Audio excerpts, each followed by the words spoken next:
시청자 여러분 안녕하십니까?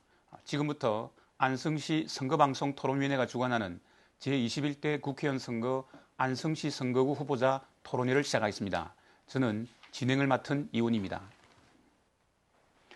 오늘 토론회의 후보 초청은 공직선거법 제82조의 2 규정에 따라 초청하였음을 알려드립니다. 4월 15일 실시되는 국회의원 선거를 앞두고 오늘 토론회가 앞으로 4년간 지역의 일꾼을 뽑는 데 많은 도움이 되었으면 합니다. 후보자의 좌석과 발언 순서는 사전 추첨으로 결정되었습니다. 그럼 후보자들을 소개해 드리도록 하겠습니다. 모두 2명의 초청 대상 후보자가 참석하였습니다. 먼저 더불어민주당 이규민 후보입니다.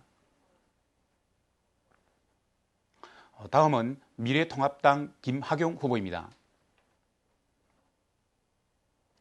제21대 국회의원 선거 안성시 선거구 후보자 토론회의 본격적인 토론에 앞서 진행 방법을 알려드리겠습니다. 오늘 토론회에서 사회자가 드리는 모든 질문은 안성시 선거방송 토론위원회가 사전에 선정한 것입니다. 먼저 후보자로부터 2분씩의 시작 발언이 있겠습니다. 이어서 공통질문을 사회자가 질의하는 방식으로 진행됩니다. 이어서 후보자가 3분 동안 공약 발표 후 상대 후보자의 개별 질문과 보충 질문에 답변하게 됩니다. 계속해서 사회자 공통 질문에 답변하고 이에 대해서 후보자 간 상호 질문하는 시간이 마련됩니다. 이어서 시민 추천 의제 공통 질문에 답변하는 시간을 갖겠습니다. 그리고 후보자들이 자유롭게 질문과 보충 질문을 진행하는 후보자 개별 질문 시간이 마련됩니다. 계속해서 사회자 공통 질문이 이어지고 마지막으로 각 후보자의 마무리 발언을 듣는 순서로 진행합니다. 많은 질문의 시간이 마련되어 있습니다. 토론회에 앞서 각 후보자들께서는 앞에 있는 타이머를 보시고 답변 시간을 정확히 지켜주시기 바랍니다. 정해진 시간 10초 전에 초록불이 들어오고 답변 시간이 다 되었을 때는 빨간불과 함께 마이크가 자동으로 꺼지게 됩니다. 이때 화면은 사회자로 넘어가게 됩니다. 이 점 유의해서 토론에 임해 주시기 바랍니다. 아울러 이번 토론회는 후보자들의 정책 공약과 비전을 듣기 위한 자리입니다. 각 후보께서는 상대 후보에 대해서 인신공격이나 비방, 허위 발언은 삼가해 주시기 바랍니다. 자, 그럼 본격적으로 제21대 국회의원 선거 안성시 선거구 후보자 토론회를 시작하겠습니다. 첫 순서로 후보자 자신이 이번 선거에 출마하게 된 배경과 국회의원이 되어야 되는 이유 내지 당위성에 대해서 시작 발언을 듣는 시간을 갖도록 하겠습니다. 시작 발언은 각 후보자에게 2분씩 드리겠습니다. 자, 먼저 더불어민주당 이규민 후보자 시작 발언해 주십시오. 반갑습니다. 안성시 시민 여러분, 더불어민주당 국회의원 후보 이규민입니다. 요즘 안성 시민들은 변한 게 없다고 그럽니다. 주변에 비해서 너무 낙후된 안성 답답하다고 말씀하십니다. 그리고 모두 다 한입같이 한입으로 안성이 이제 바뀌어야 될 때라고 말씀하십니다. 안성 발전 꼭 이루어야 합니다. 하지만 안성 자체 예산 1조도 안 되는 예산 갖고 안성 발전 이룰 수 없습니다. 국비와 도비 확보해서 안성 발전 획기적으로 이룰 수 있으려면 여당 후보가 되어야 합니다. 문재인 대통령은 이규민이 안성에 있어서 든든하다고 하셨습니다. 또 경기도지사 이재명 지사님의 핵심 참모 이규민입니다. 경기도 예산 또 정부 국책 예산 확실하게 가져올 수 있는 후보가 이규민입니다. 안성 눈부시게 발전시킬 수 있는 후보를 꼭 선택해 주십시오. 새로운 안성, 변화된 안성을 꼭 보여드리겠습니다. 감사합니다. 네, 다음으로 미래통합당 김학용 후보자 시작 발언해 주십시오. 반갑습니다. 미래통합당 기호 2번 김학용입니다. 존경하는 안성시민 여러분, 이번 4.15 총선은 대한민국의 운명을 결정짓는 중차대한 선거입니다. 문재인 정권 3년 동안 먹고 사는 문제가 나아졌다고 생각하면 기호 1번을, 어려워졌다고 생각하면 기호 2번을 찍는 선거입니다. 조국 전 법무부 장관이 잘못이 없다고 생각하면 기호 1번을, 잘못이 있다고 생각하면 기호 2번을 찍는 선거입니다.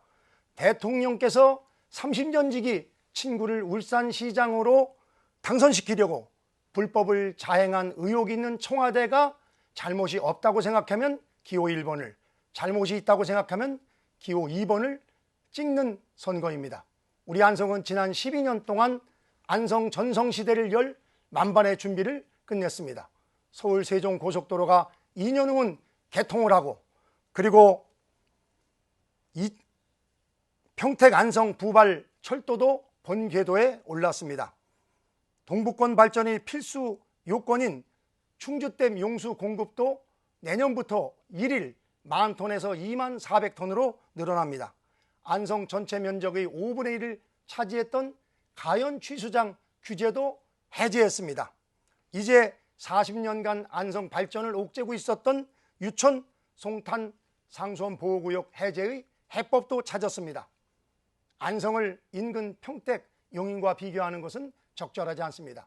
안성 평택과 완전히 다릅니다. 평택은 개발에 호재가 있고 규제가 없지만 우리 안성은 수도권 정비계획법 그리고 상수원 보호구역에 묶여 있습니다. 더 일 잘하는 국회의원이 그래서 필요합니다. 안성 시민들의 기대에 부응하는 안성 그리고 쓰러져가는 대한민국을 바로 세우겠습니다. 네, 자, 두 분의 시작 발언 잘 들었습니다. 이제 본격적인 토론을 시작하도록 하겠습니다. 첫 번째 순서는 공통 질문에 대해서 답변을 듣는 시간이 되겠습니다.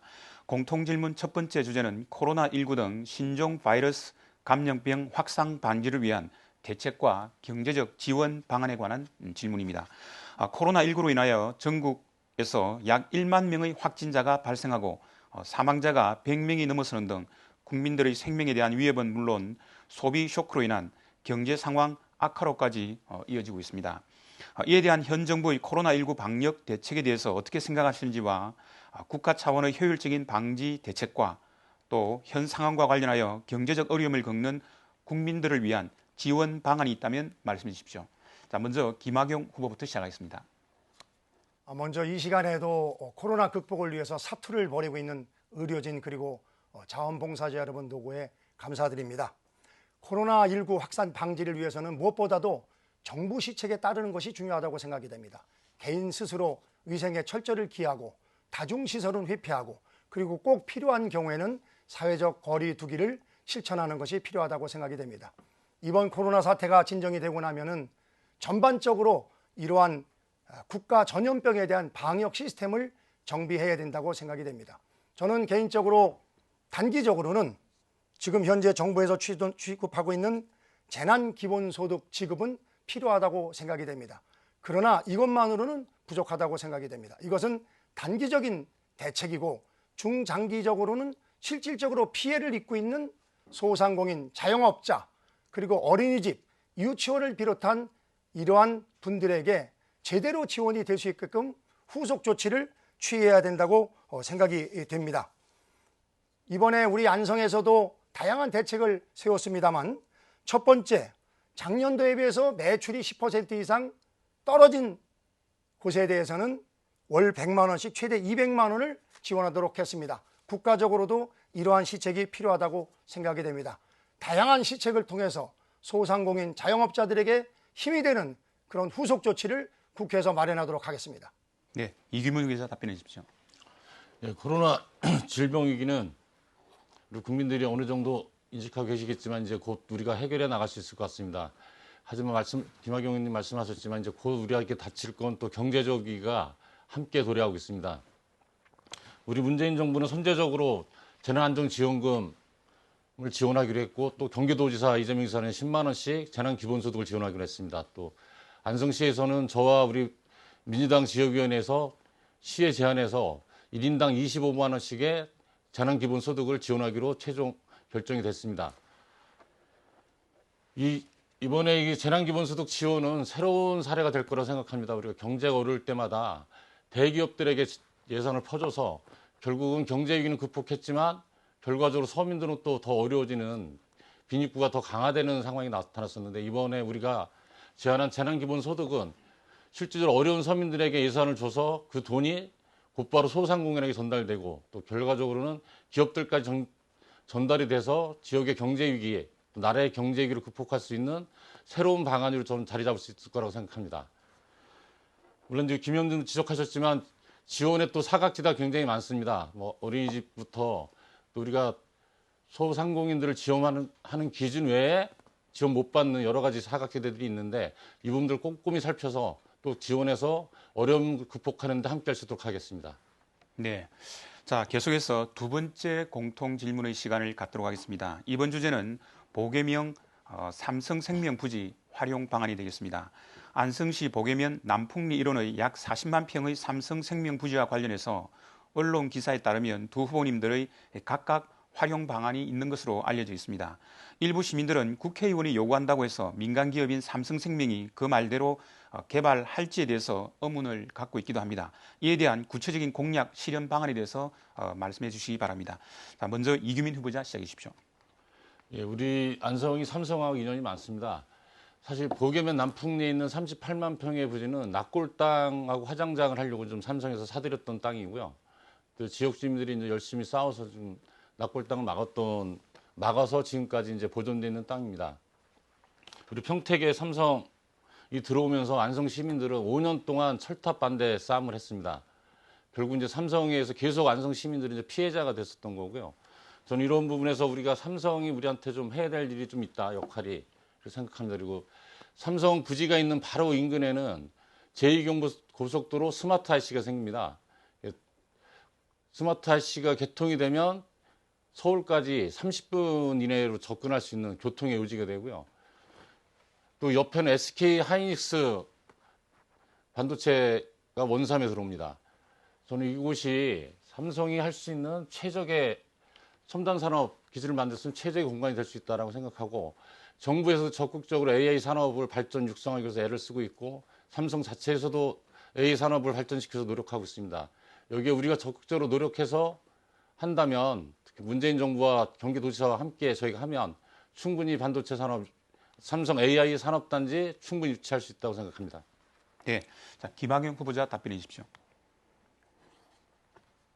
네, 보계면 삼성생명 부지는 좀 전에 우리 이규민 후보 말씀하신 것처럼 당초에 장려시설로 시작을 했습니다만 주민들의 반대에 의해서 현재까지 용도를 정하지 못하고 있습니다.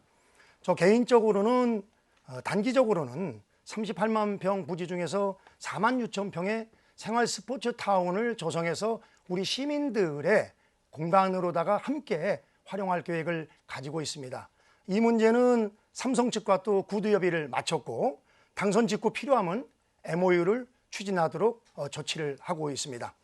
장기적으로는 저는 개인적으로다가 평택 고덕의 삼성 반도체, 그리고 용인 SK 반도체 클러스터 배후 산업단지를 이곳에 유치하는 것이 적절하다고 생각을 가지고 있고, 이 문제도 삼성 측과 긴밀하게 협조를 하고 있습니다. 한 가지 말씀을 드리면은, 이러한 대기업의 좋은 시설을 유치할 때 우리 지역에 필요한 시설도 함께 논의하는 것이 적절하다고 생각이 됩니다. 지금 안성맞춤랜드가 대단히 대규모를 투입했습니다만 제대로 활용 방안을 찾지 못하고 있어서 관리에 시민의 혈세가 낭비되고 있습니다. 이런 측면에서 안성맞춤랜드를 어떻게 활용할지도 삼성 측과 협의를 해 나가도록 하겠습니다. 네, 지금까지 공통 질문에 대해서 답변을 듣는 시간이었습니다. 자, 이제는 후보자들의 공약을 들어보는 시간을 갖도록 하겠습니다. 후보자가 3분 동안 공약을 발표한 후 상대 후보의 개별 질문 그리고 보충 질문에 답변하는 시간을 갖겠습니다. 질문 시간은 30초, 답변 시간은 1분 30초입니다. 자, 먼저 김학용 후보자 공약 발표하시기 바랍니다. 시간은 3분입니다. 시민 여러분, 저는 지난 12년 동안 손발이 묶여있는 규제 속에서도 안성 전성 시대를 열기 위한 준비를 해왔습니다. 약속드린 것처럼 안성의 미래 세대에게 더 좋은 그런 안성을 물려주기 위해서 실현 가능한 공약들을 알차게 준비했습니다. 첫 번째는 대기업과 외국인 투자기업을 유치하겠습니다. 과거의 대기업이나 외국인 투자기업은 안성에 오는 것이 현실적으로 어려웠습니다만 이제는 개발을 위한, 그리고 이분들을 유치하기 위한 준비가 되어 있기 때문에 서울 세종 고속도로가 개통이 되면 또 서울이 40분권대로 가까워지게 됩니다. 따라서 이러한 대기업과 외국인 투자기업을 유치하는데 저의 폭넓은 인적 자산과 경험을 총동원해서 직접 대기업 회장들과 담판을 져서 안성의 좋은 기업들을 유치하겠습니다. 두 번째는 불합리한 규제를 획기적으로 풀겠습니다. 제가 이번 20대 국회에서 발의를 했다가 결실을 못 본 수도권 정비지구를 비롯한 수도권 정비계획법을 대폭 해결하고 유천 평택 치수장 문제도 해법을 찾은 만큼 반드시 조속한 시일 내에 해결을 하도록 하겠습니다. 그리고 유천 평택 취수장은 이미 평택시장 그리고 경기도 부지사, 환경부 차관과도 원론적인 합의를 본 바가 있습니다. 세 번째, 눈앞에 다가온 철도 시대를 열겠습니다. 제가 주장하는 철도는 제3차 국가철도망 계획에 이미 들어있는 겁니다. 실행 노선이기 때문에 금년 하반기에 예비 타당성 조사만 통과하면 내년도부터 우리 안성은 철도 시대를 열 수 있습니다. 네 번째는 낙후된 도심 환경을 확 바꾸겠습니다. 공도, 구시가지, 그리고 안성의 과거 전성시대의 발전성을 보였던 신흥동, 일죽축산을 비롯한 구도심을 획기적으로 안성맞춤 도시재생 사업을 통해서 바꾸도록 하겠습니다. 다섯 번째는 안성 대표 상습 구간을 해결하겠습니다. 포시스에서부터 모박사까지 현재 6차선 공사를 신속하게 마무리하고 평택 합정동에서 미양명 신길이까지 이어지는 386도 대체 우회도로를 신속하게 해결하도록 하겠습니다. 이는 이번에 제5차 국지도 5개년 사업에 넣기 위해서 현재 기재부에 추진 중에 있습니다. 그 외에도 축산 분뇨 악취를 없애기 위해서 스마트 축산 ICT 시범단지 조성을 추진하고 안성의 문화 비전 100년을 준비할 문화재단 설립과 향토 사료관을 신축하렸습니다. 공약은 누구나 알 수 있지만 해낼 수 있는 것은 그런 사람은 많지 않다고 생각이 됩니다. 이제까지 시민 여러분의 토대로 최선을 다하겠습니다. 네, 자 이규민 후보 개별 질문해 주십시오. 예, 대기업 위치 삼선 의원님이라 더 유리하시다고 그랬는데 제가 보기엔 대기업 위치가 그 개인의 역량보다는 국가의 정책, 또 도의 정책에 더 따라서 움직일 수 있다고 저는 생각을 하고요. 여당 후보와 야당 후보의 차이가 분명히 있어서 저는 오히려 여당 후보가 더 대기업 위치에 유리할 거라 생각하는데 의원님 생각 어떠신지요? 이제 이규민 후보는 뭐 경기도지사 대통령의 의지를 많이 하는데 저는 제가 앞으로 경기도지사가 될 반열에 올려 있는 그런 정치인입니다. 그리고 국회 국방위원장, 환경노동위원장을 하면서 여야를 넘나드는 마당발로 친화력 있는 정치인으로 총평을 받고 있습니다. 그리고 삼성과는 잘 아시는 것처럼 5년 동안 해묵은 평택에서 안성까지 송전선로 문제를 제가 중재해서 해결을 했습니다. 삼성과 지금도 긴밀하게 협의를 하고 있고 지금 현재 제가 말씀드리는 공약들도 저 혼자서 얘기하는 것이 아니라 삼성 측과 긴밀히 협의를 하고 있습니다.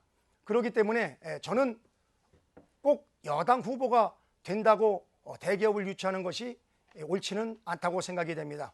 저는 시민들에게 약속드린 것처럼 제가 특히 또 환경노동위원장을 하면서 외국인 투자 기업과 친밀한 인간관계를 맺고 다양한 간담회를 현재 해왔습니다. 또 유럽 상공회의소 멤버들과도 여러 가지 다양한 경로로 인연을 이어오고 있습니다.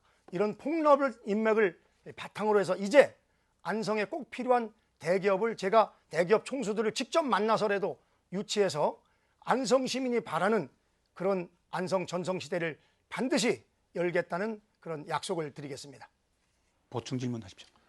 예, 개인 인맥으로 본인의 저는 뭐 신빙성이 별로 없다고 생각을 하는데 그다음에 좀 더 묻고 싶은 건 이제 우리가 삼성 때문에 5년 동안 이제 원국면 주민들을 비롯해 양성 주민들이 이제 철탑 반대 시위를 했고 근데 지화가 결정이 됐지만 그 과정의 결과가 지금 뭐 의원님 삼성에 관계가 됐었고 그래서 그분들이 삼성 부지에 주민들을 위한 체육시설을 짓는다. 저는 저희가 대기업을 갖고 와야지 우리가 거기서 나오는 부수물 주는 걸 받는 거는 제가 보기에는 네, 창편이라 아닌가. 답변해 주십시오. 그래서 질문 자체가 조금 잘 이해가 안 가기 때문에 제가 뭐라고 말씀드려야 될지 모르겠는데요. 결국은 모든 일들이 사람이 하는 겁니다. 그리고 예를 들어서 여당이 하는 것이 유리하다. 그런 식으로 따지면은 대한민국 모든 국회의원을 여당으로 뽑지 왜 야당이 필요합니까? 이제까지 3년 동안 잘못한 문재인 정부를 제대로 심판하고 또 견제할 수 있는 야당 국회의원이 반드시 필요한 겁니다. 그리고 좀 국민들이 정권 교체에 대한 갈망이 대단히 많습니다. 저는 정부는 유한하다고 생각이 됩니다. 그러나 국회의원은 여야를 떠나서 자기 능력을 가지고 소신껏 그 지역을 대표할 수 있는 그런 국회의원이 필요하다고 생각이 됩니다. 저는 특별한 배경과 백도 없이 우리 안성 시민들의 성원에 의해서 이 자리까지 왔습니다. 제가 안성에서 서울까지 1년에 8만 9천 킬로 자동차를 이동하면서 최선을 다했고, 그러한 저의 진정성을 알아주기 때문에 우리 시민 여러분께서 저를 안성의 일꾼으로 뽑아주셨다고 생각이 됩니다. 이것을 여야와를 구별하는 것은 저는 적절하지 않다고 생각이 되고, 다시 말씀드리지만 저는 경기도지사에 기대는 것이 아니라 앞으로 제가 경기도지사 그리고 더 나은 자리까지 안성 시민을 위해서 최선을 다해서 도전할 그런 생각을 가지고 있습니다. 네, 자 이번에는 이규민 후보자의 공약을 듣고 질의 답변하는 시간을 갖겠습니다. 자, 이규민 후보자 공약 발표해 주십시오. 시간은 3분입니다. 예, 안성 서울 30분 고속전철 시대를 열겠습니다. 수도권에서 유일하게 안성만 철도역이 없습니다. 빠르고 편리한 철도를 통해 서울과 안성이 연결되면 사람이 모이고 산업이 일어나고 생활 문화 수준이 향상될 것입니다. 삼성 첨단 AI 산업단지 유치하겠습니다. 삼성 유치를 위해 사활을 걸고 뛰겠습니다. 나라다운 나라, 국민주의 나라를 만들기 위한 6대 개혁 공약입니다. 우리 국민 절대다수가 찬성하는 국회의원 국민소환제 도입하겠습니다. 기초생계를 돕고 소득격차 줄이는 국민 기본소득법 제정하겠습니다. 상설국회로 민생법안이 폐기되는 일을 막겠습니다. 이혼 후 양육비 문제를 어려워하는 분들을 위해 양육비 국가가 먼저 지급하는 법을 만들겠습니다. 벌칙금을 소득 수준에 맞게 차등 부과하는 제도를 마련하겠습니다. 스토킹 피해자가 늘고 있습니다. 스토킹 반지법을 제정하겠습니다. 안성을 문화, 예술, 관광, 스포츠가 어우러진 활기찬 도시로 만들겠습니다. 생활체육 스포츠 산업단지를 일중면 화곡리에 있는 안성 시유지 20만 평 부지에 유치하겠습니다. 한류 스타들과 수많은 팬들이 모이는 명예의 전당을 세우고 한류 관광 코스로 개발하여 지역 경제를 활성화하겠습니다. 우리 김학용 의원님 말씀하셨던 안성맞춤 랜드 활성화 차원에서 안성맞춤 랜드 안에 전당을 세우도록 하겠습니다. 청년들이 창업하고 동시에 거주할 수 있는 복합단지를 조성하여 청년이 살기 좋은 도시를 만들겠습니다. 지역의 숭고한 역사문화 자원을 활용하여 신한류 문화관광 겁전도시를 만들겠습니다. 미세먼지와 축산분뇨 처리시설을 시범 도입하겠습니다. 경기 남북권형 시민 영상 미디어 교육센터를 유치하고 대학 캠퍼스를 지역 성장의 거점으로 만들겠습니다. 안성의 동북권과 서북권 모두 해결해야 할 문제가 산적해 있습니다. 오랜 동안 시민들을 찾아다니면서 귀담아 들었습니다. 주신 말씀 하나하나 소중히 여기고 실천해 나가겠습니다. 충분히 실현 가능한 현안들을 모아 만든 공약입니다. 집권 여당의 후보로서 정부와 경기도와 협력해서 이 공약들 꼭 달성하도록 지지해 주시고 성원해 주십시오. 네, 자 이제 김학용 후보 개별 질문해 주십시오. 네, 이규민 후보자께서는 기본소득 법제화를 공약하면서 그 재원을 국토 보유세로 통해 마련하겠다고 하셨습니다. 시민들께서 생소하게 들리는 이 국토 보유세는 사회주의적 요소가 강한 토지 공개념을 기본 바탕으로 하고 있는 제도입니다. 그렇지 않아도 소득 수조 성장으로 나라 경제가 어려운데 국토 보유세라는 검증되지 않은 정책으로 한국 경제를 회생불능으로 만들지 않을지 우려스럽습니다. 네, 답변해 주십시오. 예, 토지 공개념이 사회주의 개념이라는 얘기 또 전 생소한 얘기인데요. 일단 토지 공개념에 기반한 건 맞고요.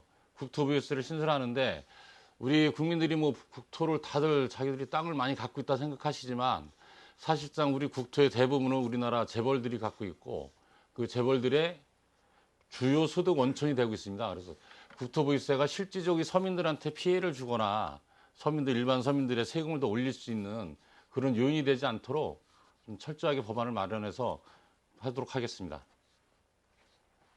네, 보충 질문하십시오.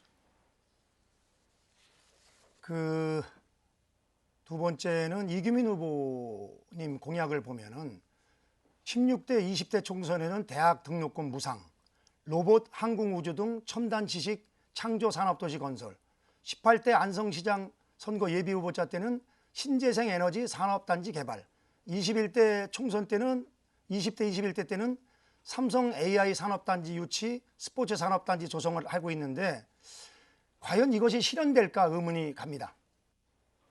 지금 뭐 시장 출마 안 했는데 시장 예비부터 공약을 말씀하시는 거죠? 예, 스포츠 산업단지는 이제 국가에서도 주도적으로 스포츠 산업을 육성하려고 하고 있고요. 이미 이제 스포츠를 산업화하는 움직임들이 있고 그런 기업화되어 있는 스포츠 산업을 하고 있는 업체들이 굉장히 많이 있습니다. 대한민국의 규모급도 뭐 300억 자산을 갖고 있거나 뭐 수영장 같은 경우도 지금은 70개 이상을 업체들이 소유하고 운영하고 거기서 수익을 내고 하는 사업체들이 있고요.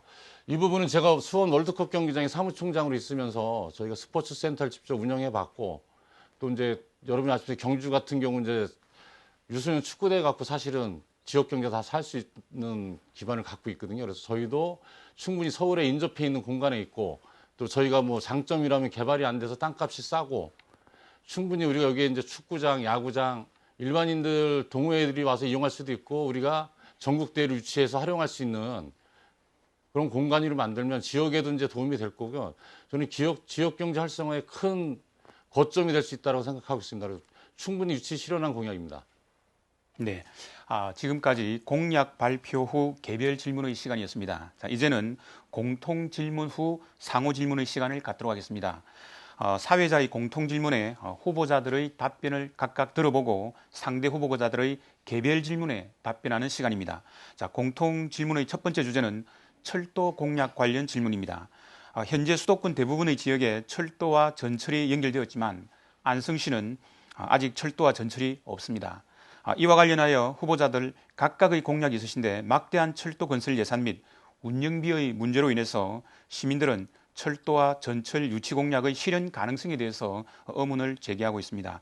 이에 각 후보자들이 계획하고 있는 철도 노선의 실현 가능성과 상대 후보의 철도 노선에 대해서 어떻게 생각하는지 말씀해 주시기 바랍니다. 먼저 각 후보의 답변을 먼저 듣겠습니다. 이규민 후보자 답변해 주십시오.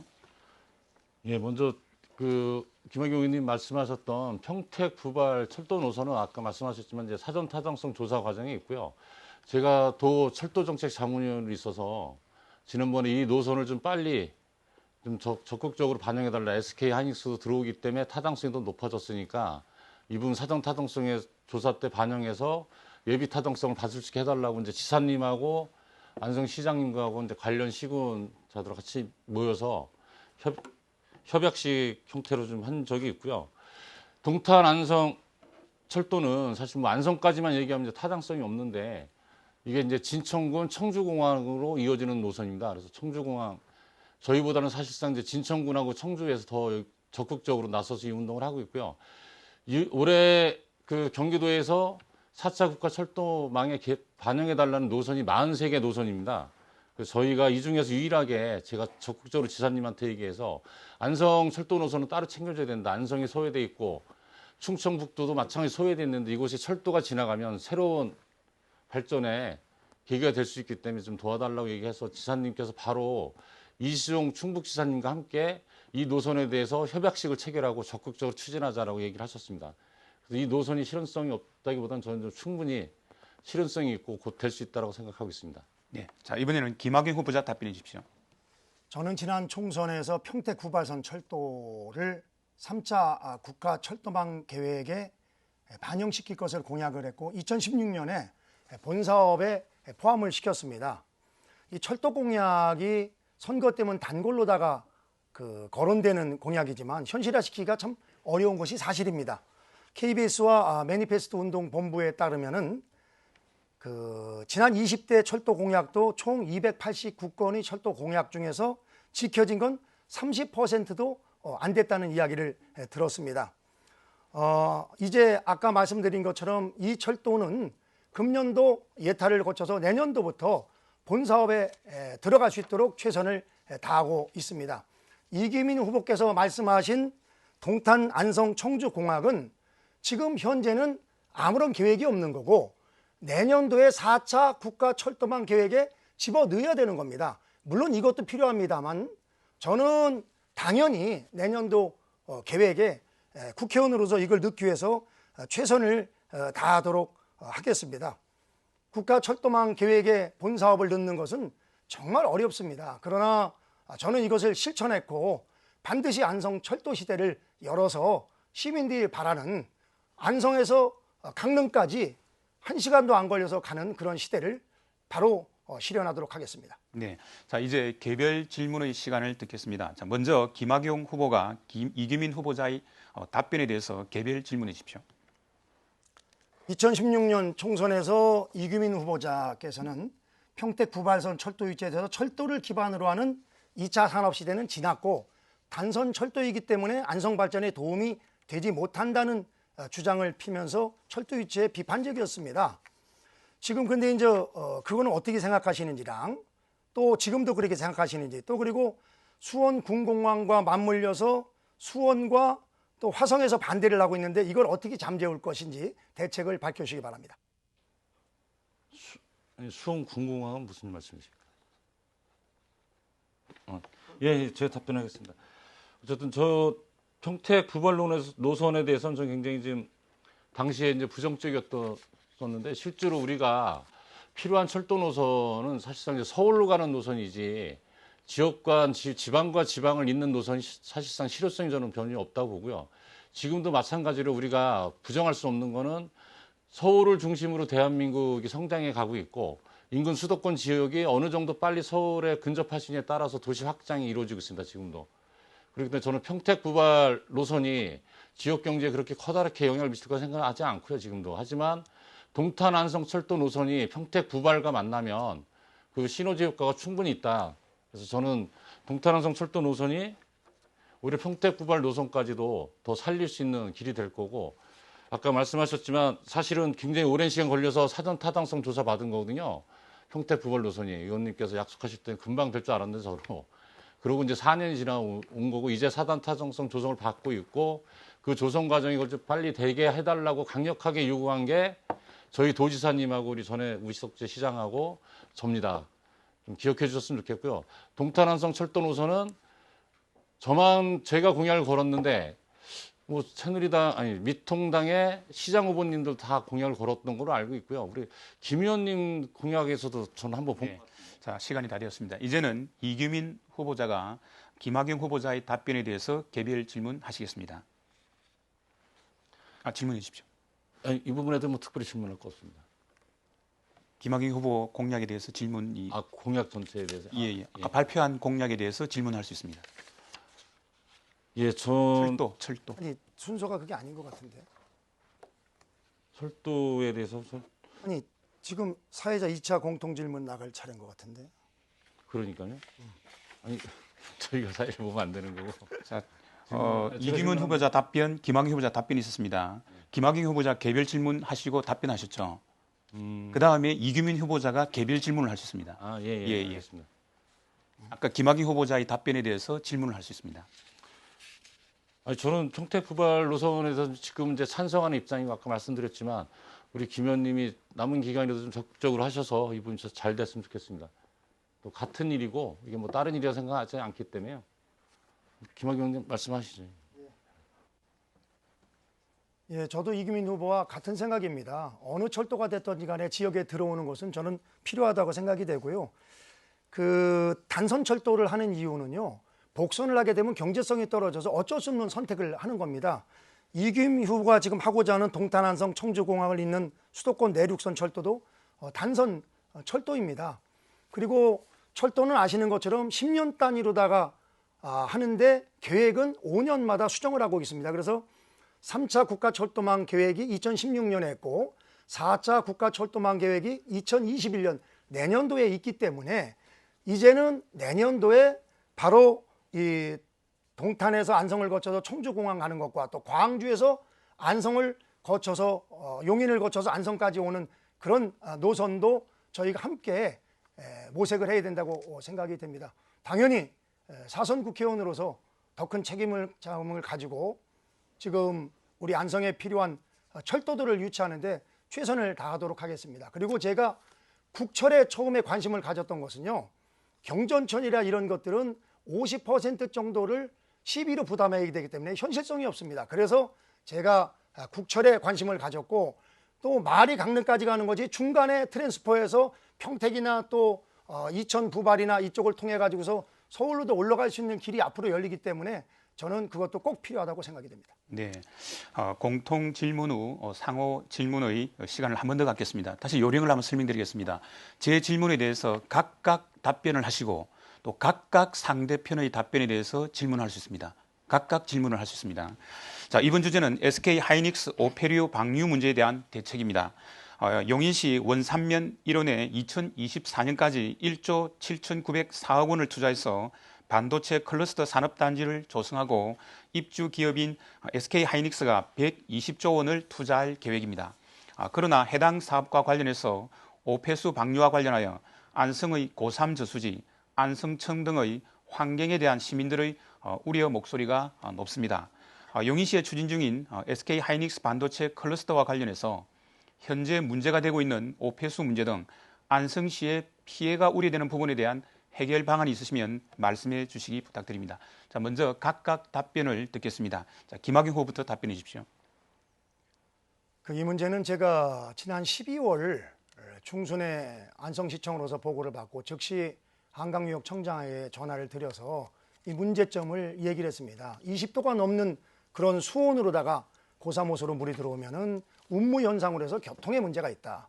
두 번째는 고3이 환경농업 지역이고 또 고3호수가 3급수 이상의 수질을 현재 보이고 있는데 여기에 더 나쁜 물이 들어와서는 절대 안 된다.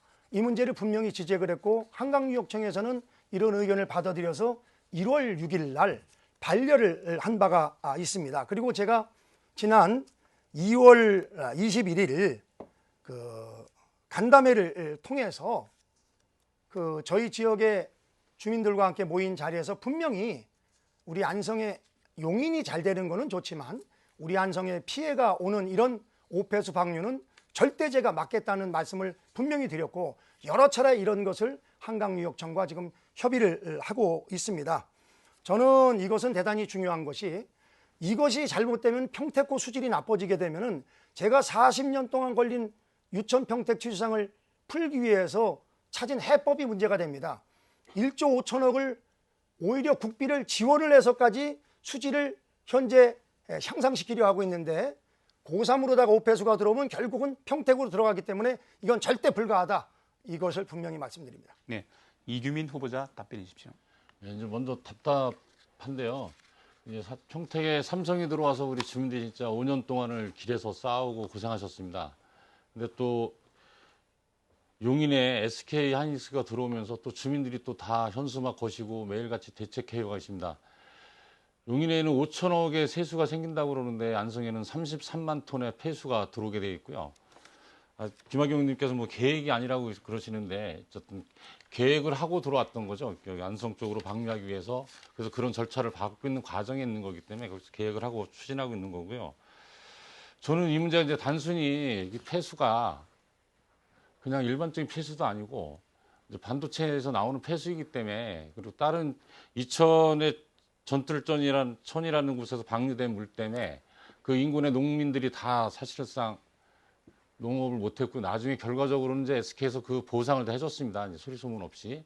근데 우리 안성천이나 우리가 안성이 갖고 있는 가장 큰 자원이 보존돼 있는 깨끗한 자연환경인데 이걸 마지막에 와서 우리가 수해보는 거 하나도 없는 상황에서 이걸 다 버리게 된다면 저는 이건 도저히 우리가 묵과할 수 있는 일이 아니라고 생각합니다. 그래서 김 의원님도 동의하신다니까 저는 SK 하이닉스 오폐수는 안성에 단 한 방울도 방류하면 안 된다. 그런 입장입니다. 네, 자, 두 분의 답변을 들었습니다. 이제 각각의 답변에 대해서 각각 질문하는 시간을 갖겠습니다. 먼저 이규민 후보자가 개별 질문하겠습니다. 예, 저는 김 의원님 이제 노동환경위원회 위원장으로 계시니까 사실 SK 하이닉스가 이천에서 이제 증설을 하지 못하고 여러 가지 문제에 부딪혔던 게 결국은 오염 총량제 문제 때문이었었거든요. 그리고 지금 여기 용인에 와서도 사실은 용인 쪽으로 못 내보내는 거는 오염 총량제 문제 때문에 그렇습니다. 그쪽으로 가면 오염 총량제 걸려서 공장 허가 자체가 날 수가 없기 때문에 안성으로 이 방향을 틀어서 폐수를 버리려고 하는 건데. 네, 답변해 주십시오. 당연히 알고 있고요. 그렇기 때문에 제가 이 문제에 대해서 반대 입장을 분명히 한 겁니다. 그리고 예를 들어 관로를 통해 가지고 고3 저수지 밑으로다가 빼서 평택곡으로 방류를 해도 결국은 안성을 지나가는 거기 때문에 그거 자체도 저는 분명히 반대되는 그런 말씀을 드린 바가 있습니다. 그리고 고3은 대표적인 우리나라의 친환경 지구입니다. 그렇기 때문에 이것은 있을 수도 없고 있어서도 안 된다고 생각이 되고, 저는 이 문제는 합리적으로다가 막아낼 수 있다고 저는 생각이 됩니다. 네, 이번엔 김학용 의원 개별 질문해 주십시오. 그 고산모수 오폐수 SK 하이닉스 유입과 관련해서 제가 간담회를 할 때 우리 이기민 후보께서 처음서부터 끝까지 있었기 때문에 제가 누구보다 이걸 강력히 반대하는 것을 아시는데도 불구하고 여기 이제 공보를 보면은 김학용 의원은 국회 환경노동위원이 아니라 위원장인데 위원으로 표시했습니다만, 용인 SK 하이닉스 오폐수는 안성으로 방류될 계획이라 해서 마치 제가 이걸 묵인 내지는 그저 방조하는 것으로 이렇게 했는데, 이거는 네, 저는 자, 대단히 답변해 적절하지 주십시오. 못하다고 생각이 됩니다. 예, 그 문제 제기는 아까 말씀드렸지만 환경노동위원장님을 계셨으면 충분히 이 문제를 알았었을 거고, 사전에 이게 안성 시민들에게 당연히 알리셨어야 되고 이 문제에 대해 적극적인 대처를 하셨어야 되는데 그런 부분이 미흡했다라는 지적이지, 의원님께서 뭐 이걸 결정할 수 있는 위치에 있으신 것도 아니고, 또 지금 말씀하셨지만 이후에 이제 처음엔 수정해라, 오염물질을 줄여서 들어올 수 있게 하라 이런 얘기를 처음에 하셨다고 그러셨듯이 보완책을 요구하셨으니까 그때 당시는 저는 뭐 이거는 수용을 전제로 한 보완 요구가 되는 거기 때문에 그 부분에 굉장히 문제가 있다고 얘기를 했고요. 그 이후에 뭐 김 의원님께서 지금처럼 반대 입장 이렇게 해주신다 그러면 저는 뭐 김 의원님에 대해서 이 부분에 대해서 뭐 더 얘기할 수는 없습니다. 네, 지금까지 공통 질문에 대해서 상호 질문하는 시간은 마치겠습니다. 이제 사회자 공통 질문에 대해서 후보자의 답변을 들어보는 시간입니다. 지금은 이제 답변만 하시는 그런 시간입니다. 시민이 추천한 의제에 대해서 질문을 하도록 하겠습니다. 이번 공통 질문은 시민 추천 의제로 안성의 지역 문화 자산을 활용한 역사 문화 콘텐츠 발굴 및 확산입니다. 안성은 삼국시대 산성과 천년 고찰 등의 문화재와 남사 등을 비롯한 풍부한 문화적 자산을 소유하고 있습니다. 하지만 이러한 역사적, 문화적 자산을 발굴해서 콘텐츠화에 성공하지는 못하고 있다는 지적입니다. 이처럼 안성시가 활용하지 못해 현재 수면 아래에 잠들어 있는 역사 문화 자산을 교육적인 관점을 포함해서 보다 다양한 관점에서 콘텐츠화한다면 안성 시민의 만족도는 물론 외부인들에게 큰 호응을 얻어서 안성 발전에도 도움이 될 것이라고 합니다. 이에 대한 후보자님들의 견해를 말씀해 주십시오. 자, 먼저 이규민 후보자 답변해 주십시오. 질문에 답이 다 있으신 것 같은데요. 어쨌든 저희가 이제 자연환경도 좋지만 역사 유적지 귀중한 것들을 많이 갖고 있는데 그런 것들을 충분히 활용해서 자원하지 못한 측면을 이제 지적하시는 것 같아요. 그리고 좀 가장 가까운 역사에서 이제 3.1운동 4.1 망세항쟁을 기리는 3.1운동 기념관이 있는데요.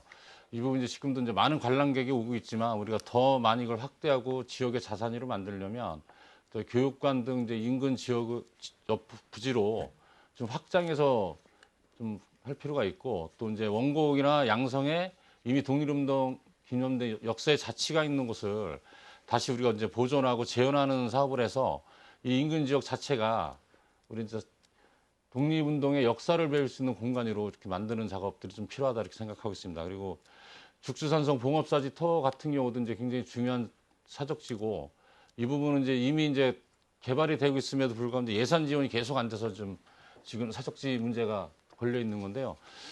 제가 뭐 개인적으로는 이제 문화관광위원회를 좀 가고 싶어 합니다. 안성이 이제 문화관광 쪽으로 계속 발전할 수 있다고 생각하기 때문에 문화관광위 가서 이 문제를 좀 적극적으로 해결하겠습니다. 또 안성 도기도 산성과 고분군 일대도 수도권 최대 역사문화 관광 콘텐츠로 개발하겠습니다.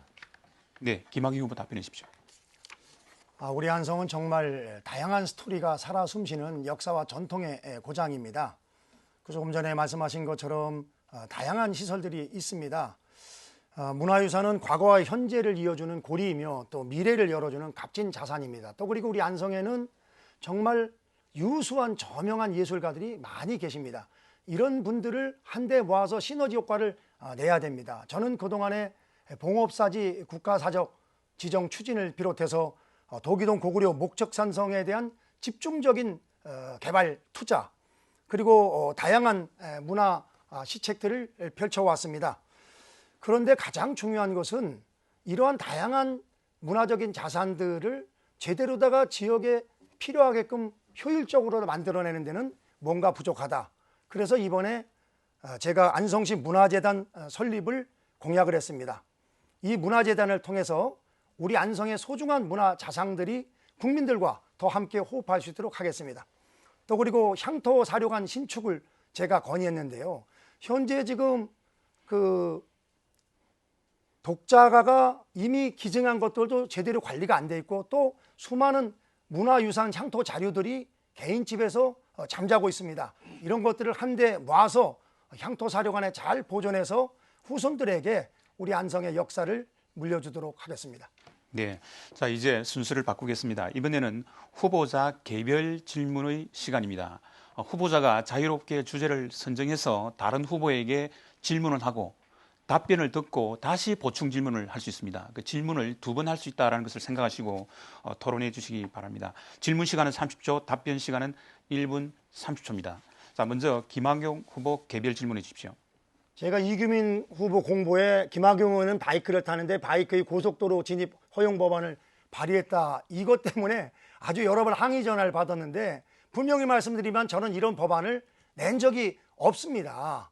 그런데 이런 법안을 내서 마치 김학용 의원이 비상식적인 사람인 것처럼 우리 시민들에게 오인될 수 있도록 한 거에 대해서 심히 유감스럽게 생각을 합니다. 이 부분에 대해서 좀 답변 바랍니다. 예, 김학용 의원님께서 정확히 발의하신 안은 바이크 2600cc 이상 오토바이의 자동차 전용도로 진입 허용 법안인데 국어사전에 보면 자동차 전용도로는 고속도로가 대표적인 자동차 전용도로다 이렇게 되어 있습니다. 그리고 이제 이 기사가 뭐 매일경제부터 연합뉴스에 그 김학용 의원 오토바이 고속도로 진입 법안 발의 이렇게 해서 여러 군데 이제 보도가 됐었기 때문에 저희들이 그 법안에 대한 제목에 대해서는 약간 저희가 이제 실수가 있었던 것 같고요. 저희가 지적하고 싶었던 거는 자동차 전용도로보다 뭐 고속도로가 더 위험하다 이런 게 아니고 실제로 국회의원이면 좀 국민들을 위한 법안 또 안성시에 밀접한 생활 속에 이제 법안들을 제시해 주셔야 되는데 본인이 이제 오토바이 타신다고 오토바이 관련된 법안을 발의하는 게 과연 맞냐. 저는 이제 그런 취지에서 저희가 이제 김 의원님 오토바이를 타 있는데 그 관련된 법안을 위반했다 이런 뜻의 저희가 지적이었습니다. 그래서 저는 지금도 다시 되묻고 싶습니다. 이게 김 의원님께서는 이게 맞다고 생각하시는지 저는 저와 이해관계가 되는 부분을 법안화하는 거는 좀 피해야 되지 않나라고 생각을 하는데. 자, 보충 질문 하십시오. 예, 보충 질문 하시죠. 예.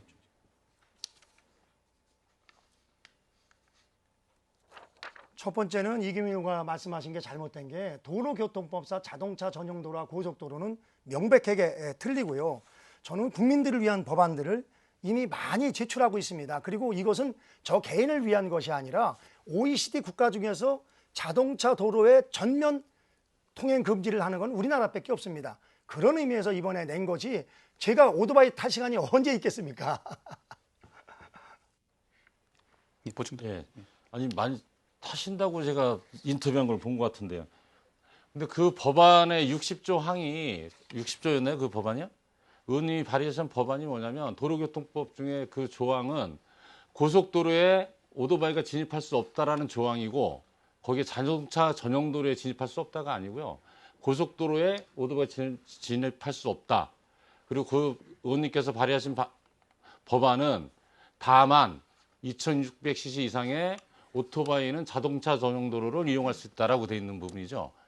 그래서 이거는 제가 보기엔 전문가가 봐도 좀 헷갈려할 부분이다. 그리고 아까도 말씀드렸지만 저희가 지적하는 사항은 분명히 이제 자동차 전용도로 사실상 위험성이 굉장히 있기 때문에 지금도 허용이 안 되는 거고 그 자동차 전용도로가 더 위험하냐 고속도로가 더 위험하냐 오토바이가 진입했을 때 저는 이런 문제가 아니고 아까 말씀드렸지만 본인이 관련된 법안에 대한 제기는 좀 하지 말아야 된다. 저는 그렇게 명확하고 당장 우리 축산농가들이 부속도 때문에 고민하고 있는데 그런 법안들에 대해서 개정 법안이나 이런 거를 의원님께서 축산농가가 많은 안성시에서는 빨리빨리 발의해서 좀 입법해 주는 게 의원으로서 지역 국회의원에서 해야 될 일이 아니었나라고 생각해서 그 부분을 지적한 겁니다.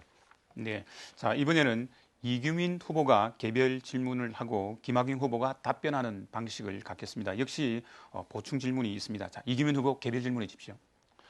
예, 저는 지난번 제가 출마하면서 김 의원님한테 좀 제안한 게 있는데 고산면에 사신 땅을 좀 후보 등록 전에 좀 파시고 시세 차익에 대해서는 좀 지역사회에 환원하시는 게 맞지 않나. 현역 국회의원님이 개발계획에 모든 정권을 갖고 있는데 지역에다 땅을 사는 건 맞지 않다라고 생각하기 때문에 제안한 건데요. 그 부분에 대한 입장을 다시 한번 듣고 싶습니다. 고3에 제가 노후에 살기 위해서 진 땅은요, 한겨레 신문 보도로 시작이 됐는데 전혀 한 가지도 사실이 아닙니다. 그렇기 때문에 제가 개발 정보를 알아서 산 적도 없고 이익을 본 적도 없습니다. 그렇기 때문에 한겨레를 언론중재회에 제소를 했고 언론중재위원회에서도 적극적인 중재 노력을 했습니다마는 법적인 효력이 없기 때문에 현재 재판으로 가가지고 제가 지금 재판에 소송 중입니다. 저는 반드시 제가 이길 수 있다고 생각이 되고요. 아니, 지역 국회의원이 노후에 안성에다가 고향에다 살라고 집 지는 게 문제입니까? 서울에 집 사는 게 문제입니까? 저는 이거 자체가 말이 안 되는 거고 투기할 생각도 전혀 없고 실질적으로 혜택을 본 적도 없고 고속도로 인근이라고 휴게소 인근이라 그러지만 6km나 떨어져 있는 겁니다. 그래서 이런 소위 흠집 내기식은 저는 옳지 않다고 생각이 됩니다. 그리고 또 하나는 한 가지 말씀드리면은 자동차 전용 도로를 기사를 보고 썼다. 아까 그런 얘기를 했는데요. 제가 발의한 도로교통법 일부 개정 법률안도 제대로 찾아보지 않았으면 시인하는 겁니다. 또 공직선거법상도 이러한 낙선 목적의 허위 사실은 대단히 엄히 다루고 있습니다. 또 이것은 국회 홈페이지를 통해서 법안을 손쉽게 찾아볼 수 있기 때문에 이것은 결코 기사 인용이 책임 회피 사유가 되지 못한다. 이것을 분명히 밝혀드립니다. 네, 선거법 위반 문제는 제가 거론 안 하려고 그랬는데요. 김학용 의원님 어제 안성 시민들한테 대량 문자를 발송하셨는데 거기에 보면 이규민이가 상습적으로 허위 사실을 유포했다는 말씀이 있는데 저는 그때 당시에 선관 지적을 받았지만 이후에 무혐의를 받았습니다.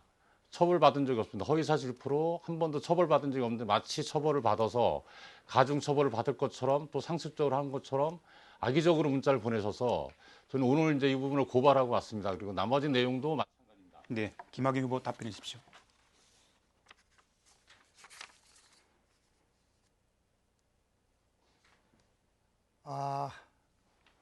제가 제대로 못 들었는데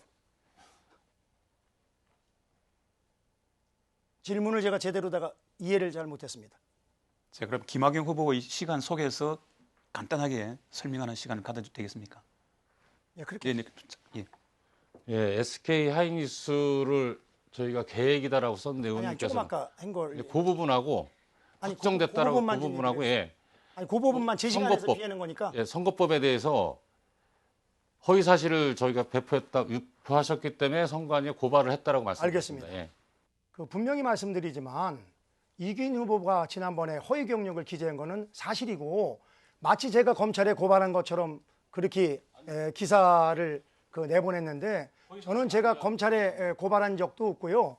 분명히 그때 허위 사실이기 때문에 그 정정 내용이 다 투표소에 달렸던 걸로 제가 기억을 하고 있습니다. 그렇기 때문에 그것은 분명한 사실이고 또 이번에도 제가 입법하지 않은 것을 제가 했다고 한 것은 저는 대단히 부적절한 것이고 결코 그렇게 그냥 넘어갈 사안은 아니라고 생각이 되고 이 문제는 선관위에서 적절하게 조치할 것으로 생각이 됩니다. 네, 시간이 다 됐습니다.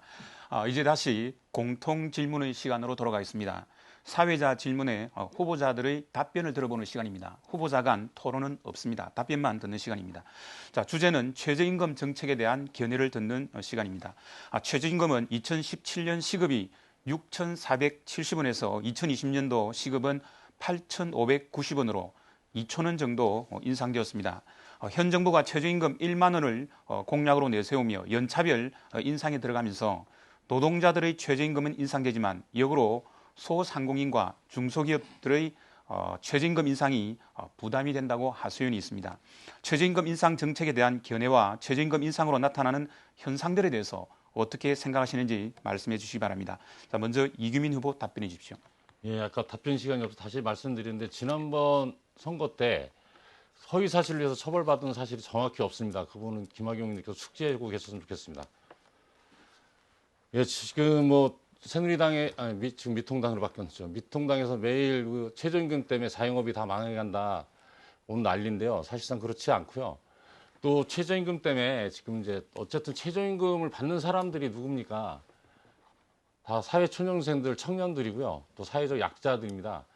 이분들에게 더 많은 월급을 줘야 나라가 돌아가고 또 그게 경제 활성화 될 수 있습니다. 우리가 97년 외환위기 때 무려 168조 7천억을 대기업들에게 줬습니다. 그 돈이 그 당시에 우리나라 한 해 예산이 70조였으니까요. 2해 동안 우리나라 예산 쓸 돈을 그때 대기업들한테 다 준 거죠. 지금은 이제 대기업들이 국민들한테 줘야 될 때다. 우리가 그렇게 줘서 나라 어려울 때 줘서 경제를 살려놨고 대기업들을 살려놨으면 그만큼 우리 국민들에게도 돌려줘야 될 때가 됐다라고 생각을 합니다. 그리고 최저임금 문제로 발생하는 여러 가지 다른 일들은 저희들이 좀 더 보완해서 법을 고쳐서 좀 수정해 나가도록 하겠습니다. 네, 김학용 후보 답변해 주십시오. 그 최저임금을 수면제와 비교하면요. 잠이 안 올 때 수면제 하나를 먹으면은 도움이 되고 다음날 일을 잘할 수 있지만 수면제를 과다 복용하면은 아예 깨어나지 못하는 경우가 있습니다. 저는 우리 정부의 최저임금이 바로 수면제 과다 복용 현상이다 이렇게 생각을 합니다. 우리 경제에서 도저히 받아들일 수 없는 급격한 최저임금, 2년 동안에 약 30%에 달하는 최저임금을 통해 가지고 기업도 어려워지고 오히려 최저임금을 받는 분들도 일자리가 줄어서 난립니다. 이런 정책 그리고 주 52시간 정책을 쓴 결과가 어떻습니까? 없는 분들 하위 20%더 어려워지고 있는 사람들 상위 20%도 더 잘 살게 됐습니다. 저는 이러한 최저임금은 분명히 문제가 있다고 생각이 되고요. OECD와 비교해서도 28개국 평균 인상률에 우리나라가 2배를 넘고 있습니다. 당연히 기업 간 국제 경쟁력이 약화될 수밖에 없다고 생각이 됩니다. 저는 이 문제는 최저임금은 장기적으로 당연히 올려야 되지만 대한민국 경제 여건과 발맞춰 가지고 인상을 통해 가지고 기업도 살고 그리고 기업에 종사하는 근로자들도 사는 그런 방향으로 정책이 보완되어야 된다고 생각이 됩니다. 네, 자 같은 방식으로 공통 질문에 답변을 듣는 시간을 한 번 더 가지겠습니다. 이번 질문은 남북 관계를 둘러싼 한반도 정세에 대한 해결 방안입니다. 문재인 대통령 취임 이후 남북 관계 개선을 위한 추진을 하고 있습니다. 그러나 일부에서는 2018년 판문점 회동 이후 남북 관계에 별다른 진전을 보이지 못하고 있다라는 의견도 있습니다. 남북 관계는 우리나라뿐만 아니라 좁게는 동북아 정세, 넓게는 세계 정세에도 영향을 미치고 있습니다. 현재 상황을 보면 한반도를 둘러싸고 미국, 중국, 일본 등이 자기 나라 이익을 위해서 각축을 벌이고 있는 형국입니다. 현재의 남북 관계 개선과 향후 통일 문제를 비롯해 우리나라에 도움이 되는 한반도 정세를 만들기 위해 생각하고 계신 방안이 있다면 말씀해 주십시오. 자, 먼저 김학용 후보 답변해 주십시오. 네, 대한민국 국민은 누구나 평화를 바라고 있습니다. 그러나 진정한 평화는 우리가 평화를 지킬 힘과 준비가 되어 있을 때만 가능하다고 생각이 됩니다. 2018년 4월 판문점에서 문재인 대통령과 김정은 위원장의 손을 잡으면서 정말 한반도에 엄청난 변화가 올 것 같은 그런 기대감을 가졌었습니다. 그러나 북핵 폐기를 위해서 시작된 남북회담, 북미회담은 결국은 용도 3위가 되어가고 있습니다. 북한은 미사일을 모닝콜처럼 쏘아 올리고 있고 이제는 우리 정부에서는 북한의 미사일에 대해서 제대로 항의조차 못하고 있습니다. 국방이 무너지고 있습니다. 안보가 무너지고 있습니다. 그리고 한미 관계가 동맹이 전 같지 않습니다. 저는 바로 안보는 평화를 지킬 의지와 노력이 있을 때만 가능하다고 생각이 됩니다. 저는 국방위원장을 했습니다마는 북핵 문제를 해결하기 위해서는 우리도 상응하는 핵무기를 한반도에 상시 배치해야 된다. 우리가 갖는 것은 불가능하지만 미국과의 끈끈한 동맹을 통해서 한반도 영중 핵무기 상시 배치를 통해 가지고 북한으로부터 우리가 안전한 대한민국을 만들어 나가는 것이 최선의 방법이라고 생각을 합니다. 네, 이규민 후보 답변해 주십시오. 깜짝 놀랄 얘기 들어서요. 핵무기 상시 배치라는 거는 결국 핵전쟁을 상정하고 배치하자고 말씀하시는 것 같은데, 이 한반도 좁아서 어느 누구도 핵을 쏘면 다 공멸할 수밖에 없습니다. 우리 정부가 지금까지 노력해왔던 기조가 핵 없는 한반도를 만들기 위한 노력인데, 이 기조를 뒤엎겠다는 말씀하고, 또 우리 국민들이 과연 이 문제에 동의해 주실까라고 생각됩니다. 한반도 우리가 한미동맹이 너무 든든해서 사실은 남북관계가 진전하는 데 많은 장애를 받았습니다. 우리 워킹그룹이라고 그래서 사실 독자적으로 우리가 좀 해나가야 될 부분조차도 미국의 승인받고 너무 박자를 맞추다 보니까 못한 부분이 많이 있는 것 같습니다. 그래서 저는 좀 우리가 좀 더 주도권을 좀 쥐고 갈 수 있는 모습이 좀 필요하다. 그래서 이제 기본적으로 우리 합의할 수 있는 개성공단 재가동이나 금강산 관광 등 또 민간 교류에 대해서 좀 우리가 더 우리 정부가 더 적극적으로 노력해서 북쪽과 좀 협의 진전을 나갔으면 좋겠고요. 저희는 또 어쨌든 핵 없는 한반도를 만들고 그리고 평화협정 체결해서 남북이 공존하고 평화롭게 사는 걸 지향하는 정당입니다. 우린 새누리당처럼 핵무기를 머리에 이고 남북이 같이 살자, 이거는 절대 동의할 수 없는 사안인 것 같습니다. 네. 감사합니다. 자, 이제 마지막 공통 질문의 시간을 갖겠습니다. 이번에는 디지털 성범죄 및 아동 청소년 대상 성범죄 처벌 강화에 대한 의견으로 일명 N번방 사건에 관련된 내용입니다. N번방, 조주민 일당 등이 검거되면서 디지털 성범죄와 아동 청소년을 이용한 음란물 범죄에 대한 처벌 수위가 논란이 되고 있습니다. 여성가족부가 지난해 4월에 발표한 2017년 아동 청소년 대상 성범죄 발생 추세와 동향을 분석해보면 최종 징역은 평균 형량이 3년 2개월에 불과하다고 합니다. 실제 피고인 중에 실형을 받고 수감된 경우는 전체 5분의 1로 20.8%를 차지하고 있습니다. 피고인이 범죄 전력이 없거나 범행을 시인하는 경우 모두 감형 사유가 되었습니다. 이와 관련하여 물리적 피해가 없더라도 정신적 피해를 주는 디지털 성범죄와 아동 청소년 대상 처벌을 강화하자는 의견이 제기되고 있는데, 이에 대한 후보들의 견해를 말씀해 주시기 바랍니다. 자, 먼저 이규민 후보 답변해 주십시오.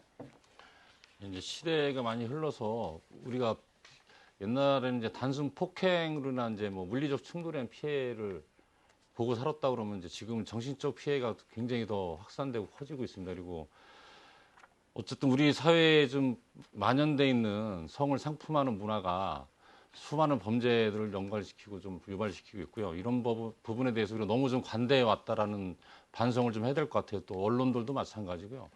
이 부분은 좀 우리가 좀 반성을 해야 되고, 또 말씀하셨듯이 너무 처벌도 그런 관대한 인식 속에서 너무 약하다. 그리고 사실상 가해자보다 피해자가 더 고통받는 현실이잖아요. 이건 반드시 바로잡아야 되고요. 말씀하셨듯이 아동 청소년 보호법, 성폭력 특례법 개정해서 강력하게 처벌 규정을 만들겠습니다. 되면 이 부분은 진짜 더 묵고할 수 없는 일이고요. 더 이상 이런 일이 우리 사회에서 조금이라도 일어날 수 없도록 우리가 할 수 있는 모든 조치를 다 취해야 된다고 생각합니다. 네, 김학의 후보 답변해 주십시오. N번방 사태는 국민들에게 많은 충격을 준 것이 사실입니다. 특히 피해자들이 미성년자가 많이 있고, 또 그리고 실질적으로 솜방망이 처벌로 인해서 국민의 입장에서 봤을 때 다들 문제가 있다, 이런 인식들이 많이 퍼져 있는 것 같습니다. 인터넷을 통한 성범죄는 이것이 일회성이 아니고 실질적으로 앞으로도 흔적을 지우기가 대단히 어렵기 때문에 저는 대단히 중요한 범죄라고 생각이 됩니다. 당연히 이러한 양형 기준, 솜방망이 처벌은 저는 형량을 높여서라도 이러한 사회를 좀먹는 사태를 막아야 된다고 생각이 됩니다. 또 그리고 그것 이상으로 또 중요한 것이 이 피해자에 대한 전문가 심리 치료를 비롯한 적극적인 보호 방안도 함께 마련이 되어야 될 것으로 생각이 됩니다. 그리고 아까 미처 한 가지 이규민 후보에게 질문 못한 게 있는데요. 시간이 좀 있어서 말씀을 드리겠습니다. 제가 시민들도 많이 궁금해하는데요. 이 북한식 사회주의를 실현하기 위해서 활동하다가 정당 해산 선고를 받은 통진당이 있습니다. 이석기가 국가보안법 위반 협의로다가 내란 성동으로 인해서 징역 9년을 받았는데, 이규민 후보가 통합진보당 출신이라는 소문이 있는데 이게 맞는지, 맞다면은 과거에 그런 생각이 변함이 없는지 이 부분에 대해서 좀 알고 싶습니다. 네. 이것으로 오늘 준비된 토론은 모두 마치겠습니다. 이제 각 후보자께서 앞선 토론에서 미진했던 부분이나 보충 발언을 할 수 있는 마무리 발언 시간을 1분씩 드리겠습니다. 마무리 발언 시간 1분입니다. 김학용, 이규민 후보 순으로 하도록 하겠습니다. 자, 먼저 김학용 후보 마무리 말씀해 주십시오.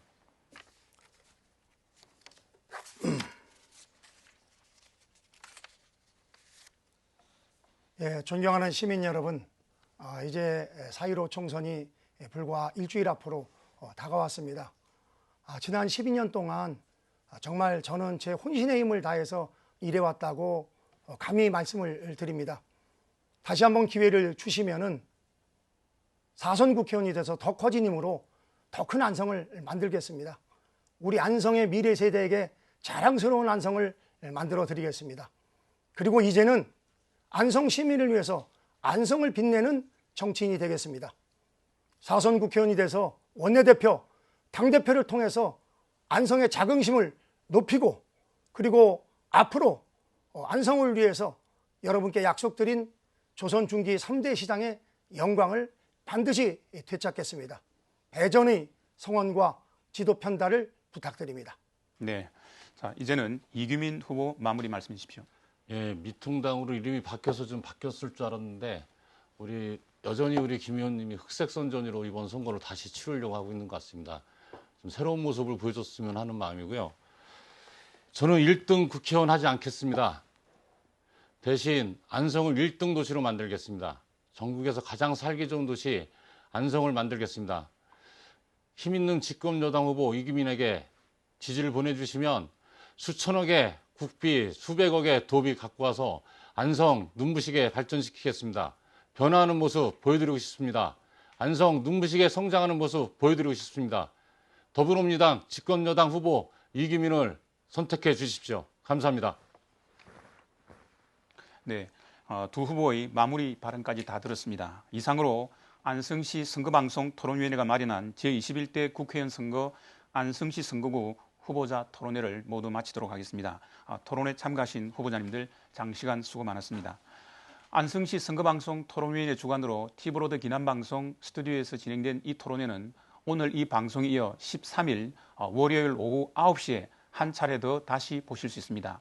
그리고 중앙선거방송 토론위에서 운영하는 모바일 및 인터넷을 통해서도 다시 보실 수 있습니다. 이제 제21대 국회의원 선거 4월 15일이 며칠 앞으로 다가왔습니다. 이 시간을 통해서 과연 정치권이 지킬 수 있는 약속, 실현 가능한 정책을 내세우는지 유권자 여러분들이 꼼꼼히 살피고 판단하는 데 도움이 되셨기를 바랍니다.